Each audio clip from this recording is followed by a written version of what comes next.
안녕하세요. 책 읽어주는 남자 채널 북스입니다.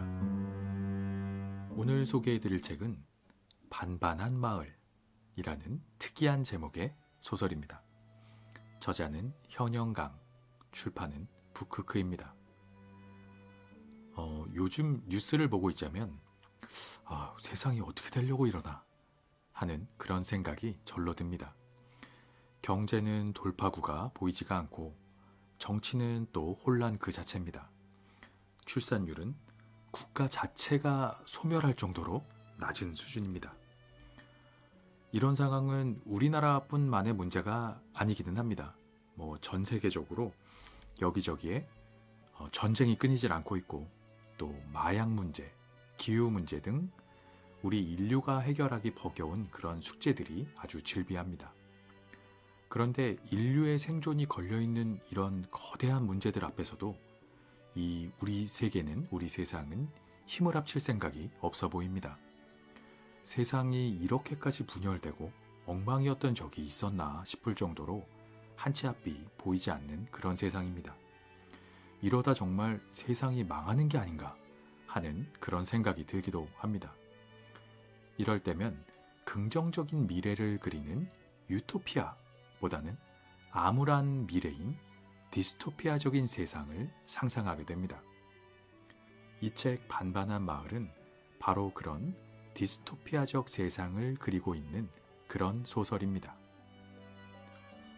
이 소설 반반한 마을은 마을이라는 곳에서 이야기가 시작됩니다. 이 마을이라는 곳은 계급이 없이 모두가 평등한 그런 곳입니다.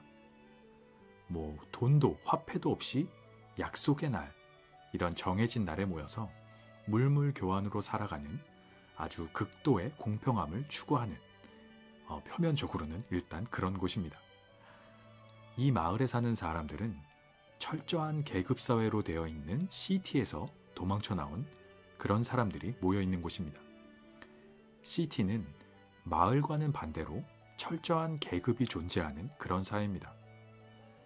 시티의 사람들은 평등하고 공정한 대우를 받지 못하고 그런 사회에 이제 신물이 난 그런 사람들이 도망쳐 나와서 떨어져 나와서 이 마을을 이루고 살아가고 있습니다. 그런데 이론적이라면 더욱더 살기 좋고 이상적이어야 할 이 마을은 그다지 풍요롭지가 못합니다. 항상 모든 것이 부족하고 가난한 그런 동네입니다. 그와는 대조적으로 불합리하고 불공정한 곳이어야 할 시티는 반대로 또 모든 것이 풍족하고 부유하고 그렇습니다. 물론 문제는 시티의 모든 사람이 그 부와 풍요로움을 동등하게 누리지는 못한다라는 그런 점입니다.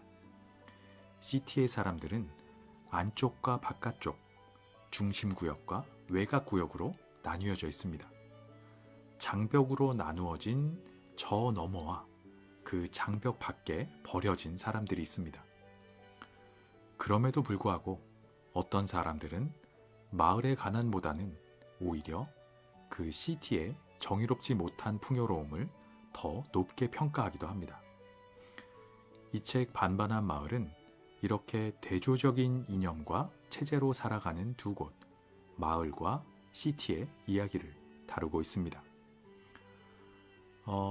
본문 중에서 그 마을에 있는 사람들의 이야기인데 그 부분을 좀 짧게 발췌해서 읽어봐 드리겠습니다. 보는 그것이 시티에서 빵이라고 불린다는 것을 잘 알고 있었다. 보는 집어든 빵을 단숨에 입안 가득 베어 물었다. 씹음과 동시에 안으로 퍼지는 고소한 풍미에 보는 미묘한 콧소리로 그를 반기며 빵을 씹어나갔다. 그리고 맛에 익숙해지는 가운데 식도가 밀가루에 막혀갈 무렵 보는 불쾌감이 느껴졌다. 뷰티가 수풀로 가득한 마을에서 어떻게 이러한 음식을 구할 수 있었는지서부터 음흉한 마토의 아래에서 하수인처럼 일하는 그녀의 모습까지가 머릿속으로 그려졌기 때문에 포는 베어 물었던 빵을 입에서 떼어내어 자신의 이빨로부터 떨어져 나간 자리를 내려다보았다. 네, 이런 부분이 있습니다. 마을에 살고 있는 아버지 포와 딸 뷰티의 그런 모습인데, 아버지 포가 빵을 먹으면서 이건 사실 좀 이상한 일이다라는 거를 생각하는 그런 부분입니다. 이 소설 반반한 마을의 큰 특징 중에 하나라면 정말 수많은 등장인물과 아주 방대한 세계관이라고 할 수 있습니다.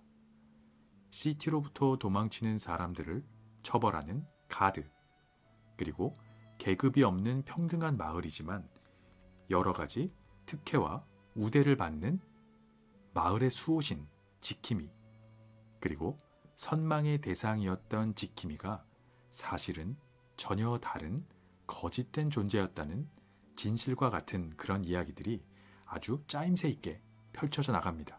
그리고 이야기의 흥미를 고조시켜 나갑니다. 이 작품은 작가의 처녀작이라고 하는데, 처녀작임에도 불구하고 이 정도의 세계관을 구성했다는 것은 작가의 필력이 아주 좋다라는 부분을 엿볼 수 있는 부분이었고요. 그리고 이런 탄탄한 구성이 이야기의 재미를 더하면서 읽는 맛이 있는 그런 소설이 되었습니다. 서로 다른 이념을 가지고 살아가는 마을, 그리고 시티는 우리가 살아가는 현실 세계의 메타포처럼 보이기도 합니다. 평등을 외치지만 실제로는 빈곤과 거짓만 남은 마을에서도 스스로 자정의 목소리가 나오고, 또 풍요롭고 행복한 세상인 듯한 시티에서도 불만과 반대의 목소리가 커져갑니다. 마치 우리 인류사에서 공산주의와 자본주의가 서로 경쟁하지만 완전한 이상향인 유토피아를 결국에는 건설할 수 없었던 것처럼 마을과 시티도 그렇다라고 생각이 들었습니다. 우리가 살아가고 있는 실제 이 세상에 대해서 많은 철학적인 질문을 던지는 이야기라고 생각이 됩니다. 세상에 완벽한 것이 없다는 점을 인정하는 순간부터 개성과 발전이 시작되는 것이 아닐까, 이런 생각도 해보게 됩니다. 본문 중에서 또 이런 부분을 좀 발췌해서 읽어봐 드리겠습니다. 어쩌자고 그런 짓을 한 거야? 오해는 말기의 피크. 내 생에 그런 착한 척을 행할 줄은 나 역시도 몰랐으니까. 그저 행복하면 되는 사람들이 아닌가. 자네가 모두 불행하게 만들었어. 사람들을 불행하게 만들어서 좋을 게 뭐가 있다고 말이야. 비크는 여전히 고개를 든 채로 입을 벙긋거렸다. 적잖이 아니 꼽다는 자세였다. 말투 또한 매한가지였다. 그 행복이 거짓에 투영된 것이라고 괜찮단 소리로 들리는데? DK는 높이 올라간 피크의 눈을 보며 말했다. 네, 이런 부분입니다.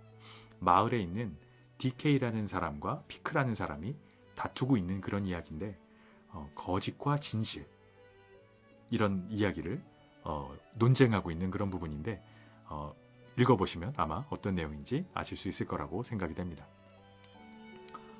이 소설 반반한 마을은 조지 오웰의 1984와 더불어서 아주 대표적인 디스토피아 소설로 뽑히는 올더스 헉슬리의 멋진 신세계를 곳곳에서 오마주하고 있습니다. 현대 문명을 거부하고 황무지에서 살아가는 야만인 중 하나인 존의 이야기라든지, 또 멋진 신세계에서처럼 약에 의지하면서 살아가는 시티 사람들의 이야기라든지, 더 나아가서 반반한 마을의 등장인물들이 멋진 신세계로 추정되는 어떤 소설에 대해서 직접적으로 언급하기도 합니다. 개인적으로는 아주 재미있는 소설적인 인용이라고 생각이 됐고요. 이 소설 전체에서 멋진 신세계와 같은 그런 디스토피아적인 그 분위기가 계속 흐르고 있습니다. 이 소설 반반한 마을은 이렇게 디스토피아적인 세상을 그리고 있지만 반대로 유토피아를 갈구하고 있는 그런 반어적인 표현이다라는 생각도 들었습니다. 우리가 살아가는 현실 세계에 유토피아를 실현하기는 힘든 일입니다. 물론 그래서 조금씩 그 방향으로 나아가는 일이 중요하다.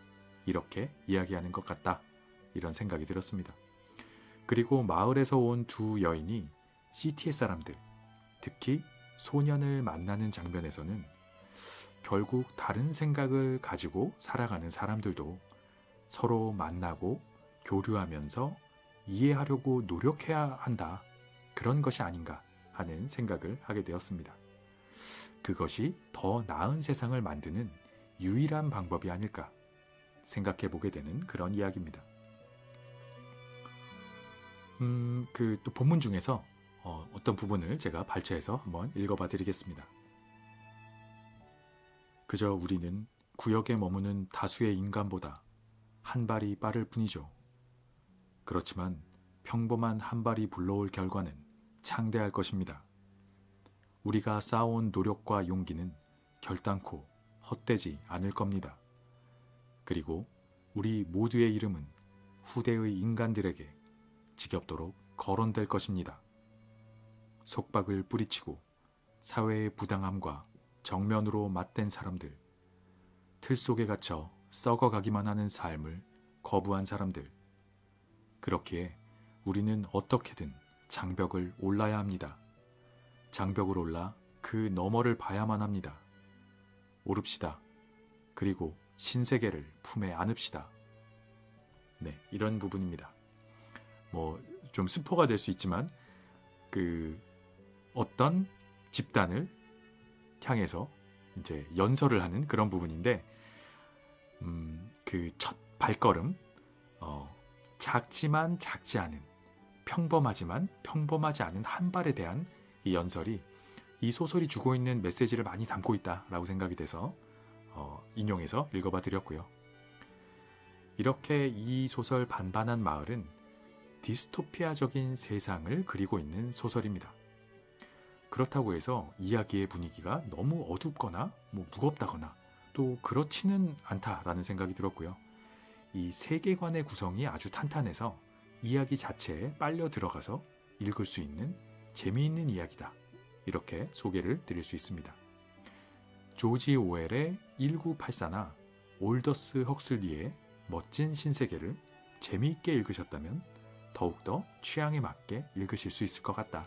그런 느낌이 드는 소설입니다. 판타지이지만 우리가 살아가는 현실 세상에 대해서도 깊이 생각해 보게 하는 재미와 의미를 모두 갖춘 소설이다. 이렇게 소개를 드려보겠습니다. 읽어보시기를 추천드리는 소설입니다. 반반한 마을 현영강 지음 부크크 회색 구름만큼이나 내리는 비가 희게 보이는 날이었다. 사람들이 쥐고 있는 것들은 제각각이었다. 비는 누군가에게는 더욱 내렸고 누군가에게는 덜 내렸다. 아무튼 모두가 젖어 있었다. 큼직한 깃대를 든 사내는 몸이 무척이나 단단해 보였다. 그리고 양옆에서 그를 받치듯 버티고 서 있는 두 여인은 각각 파란색과 빨간색의 손수건을 손에 쥐고 있었다.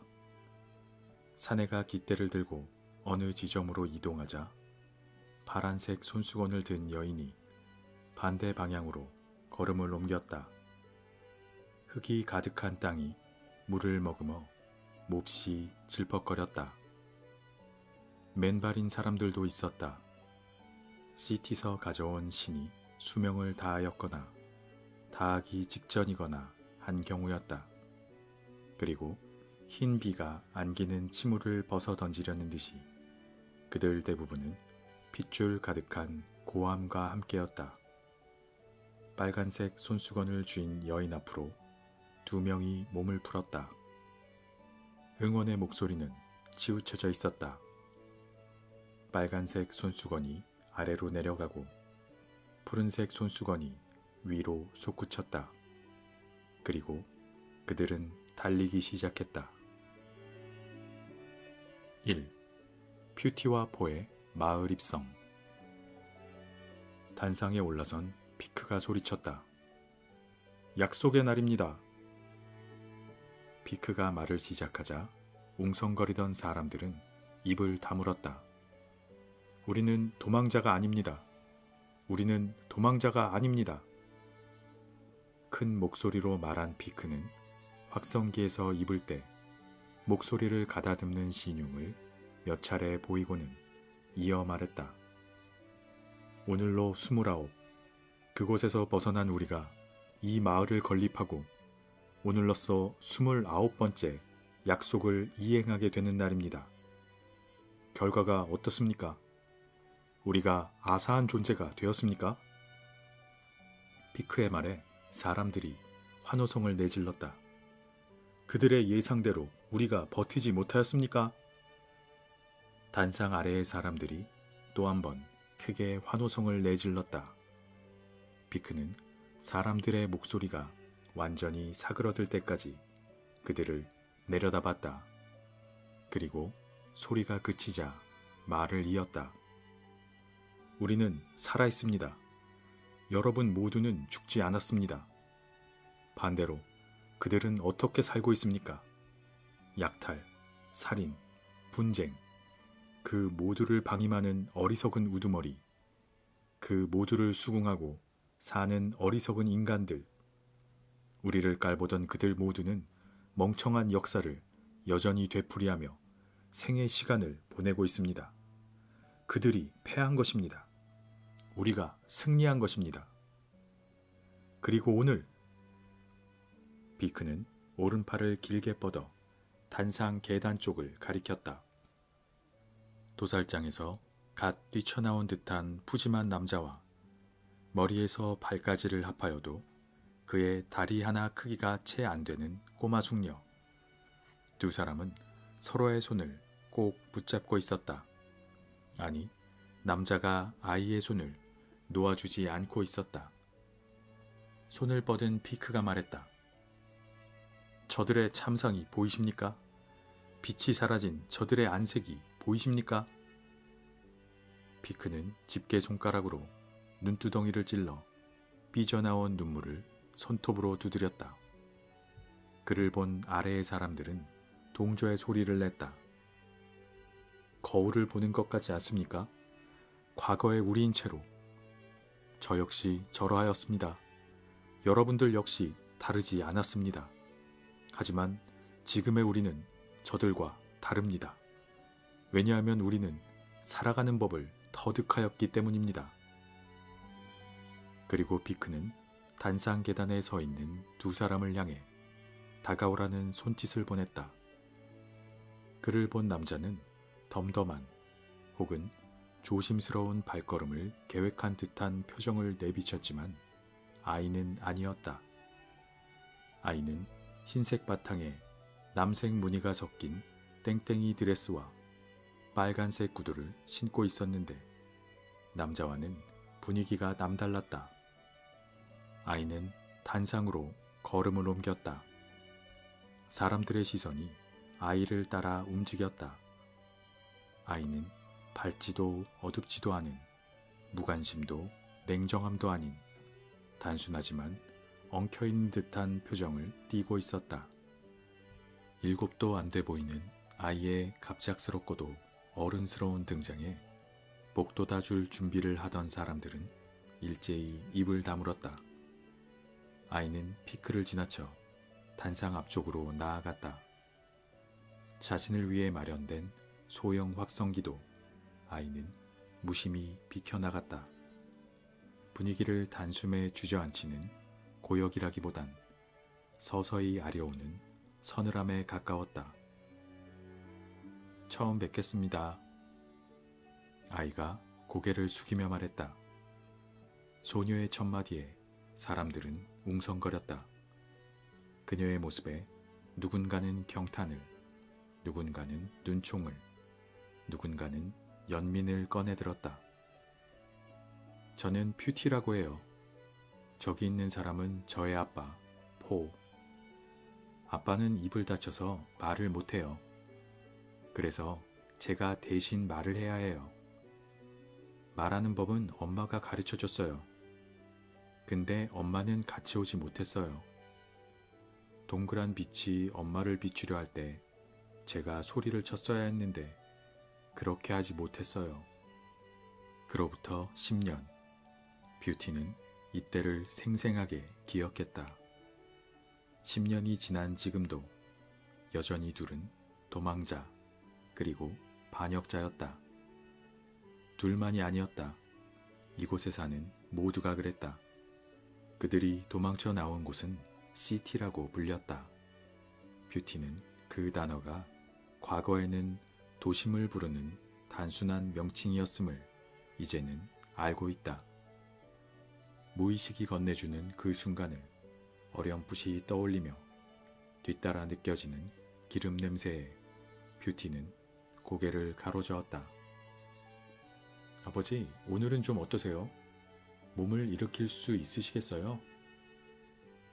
답답하지도 않은 듯 턱 밑까지 이불을 올린 포가 천천히 고개를 끄덕거렸다. 포는 결국 다친 입을 회복하지 못했다. 정확히는 혀였다. 시티에서 뜨기 전날 밤 마지막으로 바에 들리겠다고 나선 다리가 화근이었다. 시티에서 바텐더는 사라진 직업이나 마찬가지였다.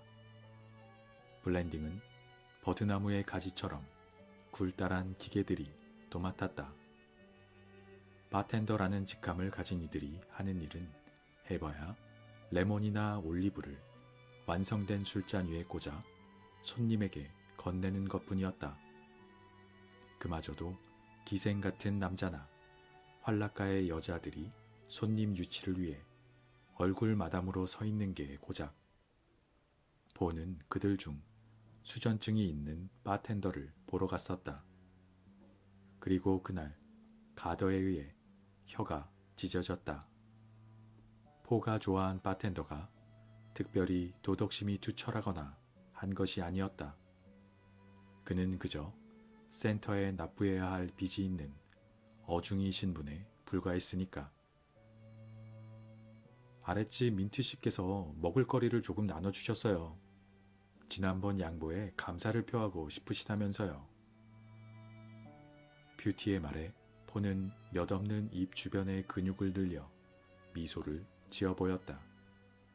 그의 뷰티도 따라 웃으며 말을 계속했다. 저는 이곳에서 자라게 되어 얼마나 기쁜지 몰라요. 밤이 돼도 어두워지지 않는 시티의 모습이 아직도 선해요. 잠을 자지 않는 사람들, 잠을 잘 수 없는 사람들, 그들은 평생 평화롭다는 게 어떠한 감정인지 깨닫지 못한 채로 이 세상을 떠날 테니까. 포가 대꾸를 하고 싶은 듯 입을 움직였다. 뷰티는 이제 포의 입모양을 보고도 그의 의중을 어느 정도 알 수 있는 정도가 되었다. 수화를 배워보는 게 어떻겠냐고 과거에 뷰티가 물었었지만 포가 거절했다. 뷰티는 짐작했다. 포의 의지가 꺾인 것이 비단 혀를 잃은 것 때문만은 아닐 거라고. 드실 수 있겠어요? 포는 고개를 끄덕거렸다. 도살장에 어울리던 풍채도 이제 그에겐 존재하지 않았다. 지금은 어느 산골짜기 판잣집에서 끼니를 죽으로만 때울 듯이 나약한 모습이었다. 포는 고갯짓 외에 다른 것은 하지 않았다. 고갯짓이 그가 아는 최대한의 의사표시였다. 뷰티는 포가 그럴 때마다 실증이 느껴졌다. 뷰티는 예의 거기에서 벗어나지 않았다. 누가 배려를 해주는가? 누가 희생을 하고 있는가? 뷰티는 10이면 10, 본인이라고 생각했다.